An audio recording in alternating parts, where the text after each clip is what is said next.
Hello, everyone, and welcome. My name is Jeff, and today we are going to have some fun talking about the new Guilds of Ravnica spoilers. And these are super exciting times. I love the spoiler season every time when we get a new set. And this time it's even more important because not only are we getting a new set, but we are losing four other sets. All of the Kaladesh ones, Kaladesh and Aether Revolt, as well as Amonkhet and Hour of Devastation. So unfortunately, we are losing some really cool cards in the standard format. But we are gaining what looks like a really fun new set. And we are returning to Ravnica, which I know is a lot of people's really favorite set that they've had. And so let's go ahead and jump into some of these spoilers that we've got. So first off, let's talk about what is most important. A lot of people are really excited to get the Shocklands back. So we've got 5 Shocklands here. So we have Green-Black Overgrown Tomb, White-Red Sacred Foundry, Steam Vents in blue-red, Temple Garden in green-white, and Watery Grave in blue-black.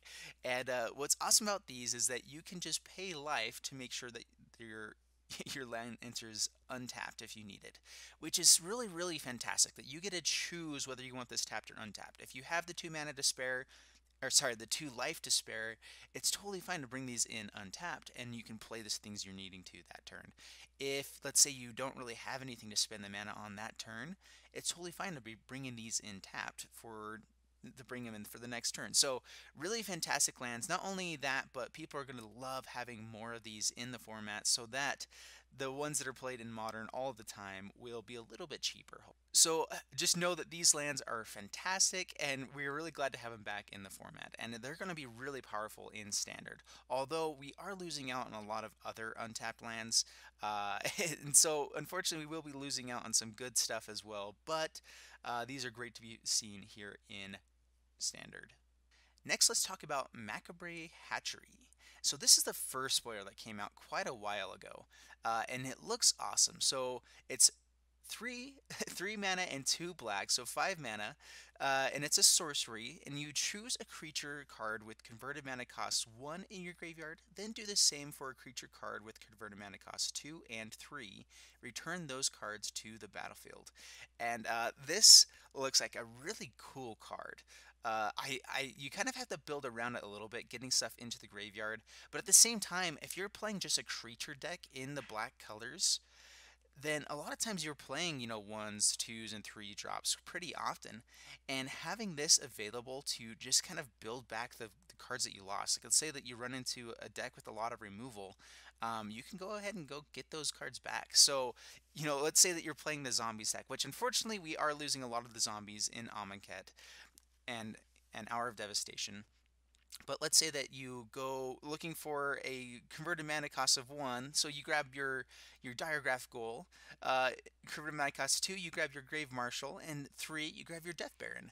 And so if you can grab a Lord within this at all, oh my goodness, this becomes so powerful because it produces so much power for 5 mana. Let's say that you got those 3 things, you would have 3 power with the Diregraph Goal, 4 power for the Grave Marshal, and then 2 power for the Death Baron, and it would also be a Lord. So powerful, so much power on the battlefield all at once. Anyway, so I'm excited to see this card in Standard. I think that there's going to be some fun things you can do with it. I think it's a great top end card for a creature deck that needs a little bit more resiliency. So I think that you'd be running 2 to 3 of these in most like the Pirates decks, anything that's going to be running black. Right, next we have Impervious Greatworm, and this brings back a really fun mechanic, Convoke. So first off, Impervious Greatworm is 7 mana and 3 green, so 10 altogether, and it has Convoke, which says your creatures can help cast this spell. Each creature you tap while casting this spell pays for 1 or 1 mana of that creature's color. So this is really great because if you have green creatures, you can also tap it for the green mana there. So you could play this basically for free, and it is a 16/16 indestructible creature, which is super awesome. So this creature, if you got it down, is just so powerful. I mean, a 16/16 indestructible. Unfortunately, we are losing Fling right now, but if we have Thud still in the format, this is a great, great card for Thud. You get a thud in for 16 damage right away. And unfortunately, this doesn't have trample, but let's say that we have a couple of things that you can throw trample onto this for the creature, and oh my goodness, this just becomes super, super powerful. So I don't see you playing this too early because, having 10 creatures on the battlefield is kind of hard to do. But I'm guessing that this is a really great card to be playing on turn 5, turn 6, if you're kind of building around it. You will be able to have the mana and the creatures available to do that, most likely, if you're kind of building around it. And then getting a 16/16 indestructible creature out there is great. The one issue is that there are a lot of exile cards in the format still. Vrus's Contempt isn't going anywhere. We got some new exiling white cards, enchantments, and but still, we know that it is powerful, and having indestructible is definitely powerful. It avoids death touch, it avoids a lot of small things like that. I think that this card can be very powerful. All right, next let's talk about Necrotic Wound.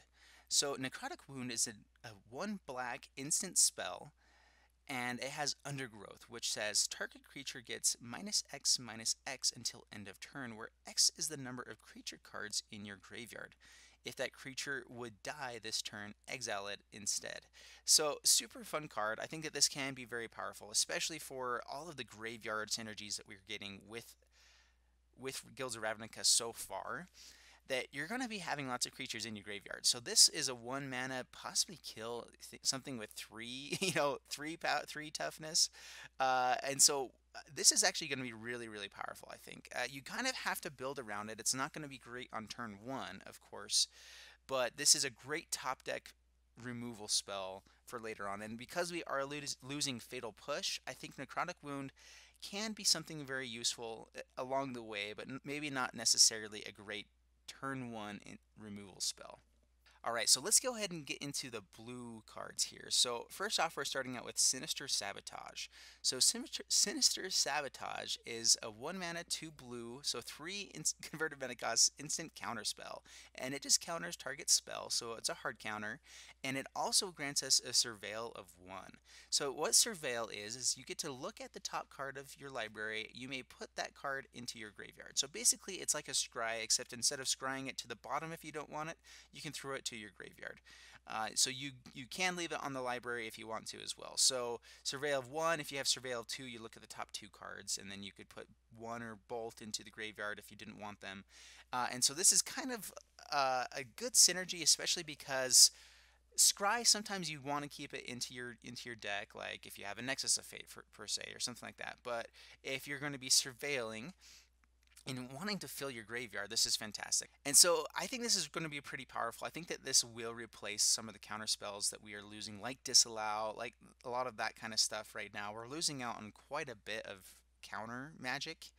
And so I think this will be a pretty decent replacement, because having the Scry ability in a counterspell on instant speed is actually pretty powerful for the control decks. So next, let's look at Narcomoeba. So Narcomoeba is a 2 mana, 1 and a blue creature, illusion, and it has flying. It's a 1/1 with flying, and it says when Narcomoeba is put into your graveyard from your library, you may put it onto the battlefield. So this isn't necessarily a sideboard card against mill. What it's there for is that if you are playing a counter deck with Surveil, and you're surveilling a lot, like we saw with Sinister Sabotage, is if you do end up putting something into the graveyard as you're, let's say, exploring or surveilling, you not only put it to the graveyard, but then you get to put it back onto the battlefield. So a 2 mana 1/1 flyer is not that great, but a no mana 1/1 flyer is pretty fantastic. The one issue is that then you do have to play this in your deck, and drawing into them could be pretty bad. But a free 1/1 blocker with flying that could end up finishing out a game along the way, if you have enough of these, can be pretty powerful. So I'm interested to see if this actually sees any play. I'm guessing it won't see too much. It could be pretty fun in the limited format, but I'm not guessing that this is going to be seeing too much play at all. Right, so next let's look at Quasiduplicate. So Quasiduplicate is a 3 converted mana cost, 1 and 2 blue sorcery, and it says create a token that's a copy of target creature you control. And so that's pretty fun. You can create a copy of any creature you control. Don't do this on a legendary, but you can then jumpstart, which Jumpstart says you may cast this card from your graveyard by discarding a card in addition to paying its other costs. Then exile this card. So pretty fun card. So Jumpstart I think is actually going to be pretty powerful because especially for getting this with a bunch of fun cards. But in this one, you know, if you had 6 mana on a turn, you could create 2 copies of a really good creature and that you control. And so hopefully those unfortunately those creatures don't get haste as well, and this is a sorcery spell, but this is great if you're trying to just kind of block around or anything like that. If you have good ETB effects, this is powerful. Unfortunately, we're losing out on things like Torrential Gearhulk, which I know blue would love to be able to do this with that ability, but this is still a very powerful card in any kind of blue-red deck. I think this will be good with wizards. This will be good with a lot of ETB type of decks. And ETB, I mean enter the battlefield. So if a creature would come in again and create another enter the battlefield effect, like the Exclusion Mage, this actually would do really, really well in the mono blue wizards deck. So actually, I would want this just for that. All right, next let's go to white and let's look at Conclave Tribunal. So it's a 4 mana, 3 and a white enchantment that has Convoke. So again, with Convoke, your creatures can help tap and pay for this, and they can pay if they are white for the 1 white as well. And so when Conclave Tribunal enters the battlefield, exile target non-land permanent and opponent controls until Conclave Tribunal leaves the battlefield. So I really, really wish that this had Flash as well, because this would be so, so powerful with Flash. But even without Flash, it's still powerful. It's the same as a cast out. You know, it enters the battlefield, you exile a non-land permanent, an opponent controls until it leaves the battlefield. So really, really powerful. You can take anything. This can take, you know, a Teferi. It can take a you know, a Galta. Super, super powerful. And the powerful thing too is that you can pay you can pay 0 for this card as well, which is really good when you know you're not going to be attacking anyway. If you're just trying to get the powerful thing off the battlefield, like I said, it would be more powerful with Flash if you could save it till the next turn, you know, get rid of their big their creature that they have, and then go swinging in for the next turn with those creatures. But still, I think this will definitely be seeing a lot of play. All right, let's go to red really quick, and then we're going to get into our multicolored creatures next. So first off, in red, we have Legion Warboss, which is a 3 converted mana cost, 2 and a red creature that's a goblin soldier. I really love the soldier tribal, so I'm hoping that we get a lot of fun stuff with that. But there's a new mechanic with this that's with Mentor, and Mentor, whenever this creature attacks, put a 1/1 counter on target attacking creature with lesser power. So if you have a 1/1 red goblin per se, then you can put a counter onto it and it becomes a 2/2. So at the beginning of combat on your turn, create a 1/1 red goblin creature token. That token gains haste until end of turn and attacks this combat if able. So this is super powerful. So you don't even have to attack in with this Legion Warboss. I think that this is going to help the goblin tribal so much.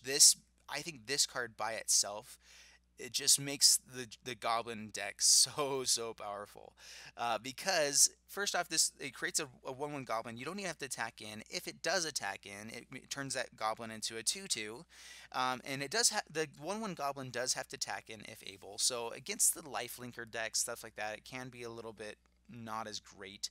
But hopefully if you're playing the goblin deck, you have quite a bit of removal still in the format that should be helping you out.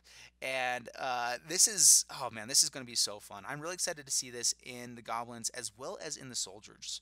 So I think that there's 2 different ones. So let's go ahead and get into some fun soldier synergies here with Boros Challenger. So it's 2 converted mana cost, 1 red, 1 white, and it's a creature human soldier, and it also has Mentor. So again, when this creature attacks, put a 1/1 counter on target attacking creature with lesser power. And so this actually would work really well with the Legion Warboss, because at the time that you put on the counter for the 1/1 red goblin that comes in, you would actually put 2 counters onto it. You would put one for the Legion Warboss and one for the Boros Challenger, and so you can turn that 1/1 Goblin into a 3/3, and yeah, just start creating some massive stuff. The one issue is that you do have to go attacking in with your two, not super tough creatures, but hopefully if you can clear up the board, play fast enough with these, then you're still going to be doing pretty well. You can pay 4 to 1 red and 1 white, and Boros Challenger gets +1/+1 until end of turn. So if you do just have lots of mana to be burning with this, you can protect him a little bit, make him a 3/4, get him out of the range of a lightning strike or some sort of removal. So Boros Challenger I think is going to be pretty powerful. Not amazing, but I do think that it will see play if we get like a Humans deck or a Soldiers deck. All right, next let's look at Emmara, Soul of the Accord. And so Emmara, Soul of the Accord is a legendary creature, an elf cleric, for 1 green and 1 white. And whenever Emmara, Soul of the Accord, becomes tapped, create a 1/1 white soldier creature token with lifelink. And I think that this is pretty powerful. Unfortunately, we're losing out on most of our vehicles. Like, this would go so well with an Aethersphere Harvester. I think that the the lifelink deck, and like the life gain deck in general, would love this card. As a crewer for the Aethersphere Harvester, creating lifelinking tokens, and anyway, it's a super powerful card. I think that this can definitely see quite a bit of play. We'll have to see if there's a way to make this infinite. That would just be so much fun. If there's a way to untap Emmara in Standard, uh, and you just can create these tokens over and over again, would be so much fun. But we'll have to see if that's possible. All right, next let's look at Thought Erasure. So Thought Erasure is a 2 converted mana cost, 1 blue, 1 black. It's a sorcery, and it says target opponent reveals their hand. You choose a non-land card from it. That player discards that card, and then you get to surveil 1, which again is to look at the top card of library, and you can put it into the graveyard or keep it on top. So pretty powerful card. I think that this could see play. It's especially if there are some discard synergies still in Standard, with Raider's Wake, with the new bat that comes in that you lose to. I forgot the name of it, but this is pretty powerful. Where a target opponent can reveal their hand, and you just choose any card from it, and they discard besides a land. So I think it's good. The two colors makes it a little bit worse. Like if you could guarantee play this on turn 2. It would be pretty good. Uh, I don't think it's a bad top deck because you also get that surveil. Like if you are just trying to put stuff into your graveyard, not too bad at all. I think this will be a great card in limited. But yeah, I think this is pretty fun. All right, next we have Underrealm Lich. Which, how do you actually spell it? Is that Leech? Lich? Anyway, but it's 5 converted mana cost, 3 a black and a green, and it's a zombie elf shaman. And so if you would draw a card, instead look at the top 3 cards of your library, then put 1 into your hand and the rest into your graveyard. So such a powerful ability. So at the beginning of your turn, you don't just get to draw a card, you get to look at the top 3, decide which one you want, and then you get to put the rest into the graveyard, which if you're playing graveyard synergies, that is fantastic, just amazing, which this is a zombie and an elf and a shaman, and there's a lot of fun synergies you can do there. And then you can pay 4 life, and he gets indestructible until end of turn. You do have to tap it, though, to do that. So it's a way to kind of protect it, but and you lose it for the turn, but you're kind of wanting just to gain value off of this card over and over again anyway. With you'll just be drawing cards. Look at the top 3, put stuff into the graveyard. If you have any way to bring the graveyard back into your library too, this is just such a powerful card. I think that this will definitely be seeing play, and I think that there's going to be some pretty fun graveyard synergies that we're going to be finding with Guilds of Ravnica and what we already have, and we'll be able to do some pretty fun stuff with this card. Alright, but last and certainly not least, we have a new Planeswalker, Izzet Viceroy, which comes in at 5 converted mana cost, 3 mana, a blue and a red, and its first ability, it does come in with 5 loyalty points as well, but its first ability says, take a +1, look at the top 2 cards of your library, put 1 of them into your hand and the other into your graveyard. So this is super powerful. You get to draw a card, but you get to choose which card you want from the top 2 cards of your deck. Unfortunately, you do have to put the other one into the graveyard, but this is a super powerful card when you're playing a lot of the spells, instant sorceries, type of synergies anyway. And then with Mirage Conjecture, with a lot of things that we're playing right now anyway, it's still super powerful. You know, I think this is going to be a pretty fun card, and I think we're going to have some pretty fun decks built around this. So Ral's -3 ability says Ral Izzet Viceroy deals damage to target creature equal to the total number of instant and sorcery cards you own in exile and in your graveyard. So this is a great removal spell. It is -3, but you can deal, you know, who knows how much. At this point, if you're playing lots of instant sorceries, playing a lot of removal, you know, playing, you know, ops or anything like that, I think this would be great as kind of like a top end in a wizard's deck. This is great in just a straight up removal kind of control blue red deck. But you can just remove a creature for 3 pretty much any time. Like you won't be able to remove the really big creatures, but I think you can remove anything with 5 toughness pretty easily with this. And so that'll be a really powerful card. So this is a really powerful ability, and I think that this kind of checks off all the things. It draws you cards, and this has removal, so it can protect itself. And then let's look at the last ability here with -8. Its ultimate is you get an emblem with whenever you cast an instant or sorcery spell, this emblem deals 4 damage to any target, and you draw 2 cards. So this is kind of like the Chandra ability where you get to do 5 damage to something, but instead you do 4 damage, but to any target, and you get to draw 2 cards. This is insane. So this is an amazing ultimate, and I definitely think that Ral Izzet Viceroy will be seeing lots of play, and I'm really interested to see which decks it goes into. First off, I think that this is going to make the Wizards deck pretty powerful, and we are losing a couple of the Wizards like Soulscar Mage, you know, Spellweaver Eternal, which I'm not sure was really going to see much play anyway, but uh, this is going to be a really powerful addition to the Wizards deck, anything that's doing those kinds of synergies. This is actually really powerful if we're playing just Enigma Drake as a finisher as well, like a control deck with an Enigma Drake works really well with the Izzet Viceroy.